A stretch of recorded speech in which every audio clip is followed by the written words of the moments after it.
నమస్తే అండి. ఇటీవల కురిసిన భారీ వర్షాలకు రెండు తెలుగు రాష్ట్రాల్లో అనేక ప్రాంతాల్లో నీటి మునిగిపోయాయి.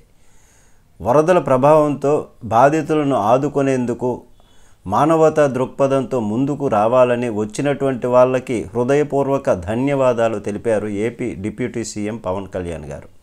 ఈ మేరకు విరాళాలు అందజేసినటువంటి నటులు బాలకృష్ణ, ప్రభాస్, మహేష్ బాబు, ఎన్టీఆర్, రామ్ చరణ్, అల్లు అర్జున్, సిద్ధు జొన్నలగడ్డ, సాయి ధరమ్ తేజ్, వరుణ్ తేజ్లకు ప్రత్యేకంగా కృతజ్ఞతలు తెలిపారు. మానవతా దృక్పథంతో ముందుకు వచ్చినటువంటి మీకు మనసు ఉన్నటువంటి వారికి మీ అందరికీ కూడా ధన్యవాదాలు అని ఆయన చెప్పడం జరిగింది.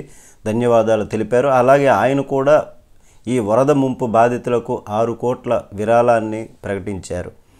అలాగే ఆయన ఒక విధంగా పవన్ కళ్యాణ్ గారు మీరు శభాష్ అండ్ అని ఇప్పుడు నెటిజన్లు అనుకుంటున్నటువంటి పరిస్థితి. ఎందుకంటే ఆయన వల్లనే చంద్రబాబు తెలుగుదేశం బీజేపీ కూటమిగా ఏర్పడి ఎన్నికలకు వెళ్ళి కూటమిగా ఏర్పడి భారీ విజయాన్ని చూశారు.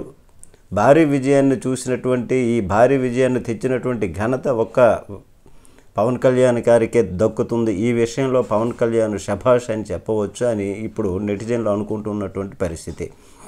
అయితే ఇదే విధంగా ఆయన కూడా ఈ సూపర్ 6 పథకాలను కూడా అమలయ్యేలాగా ఆయన చేస్తారు అన్నటువంటి నమ్మకం ఇంకా మాకుంది అని ప్రజలు ఆయన్ని బాగా దృఢంగా పవన్ కళ్యాణ్ గారిని ఇప్పుడు నమ్ముతున్నారు. శభాష్ అని అంటున్నారు. చూద్దాం ఏం జరుగుతుందో. నమస్తే.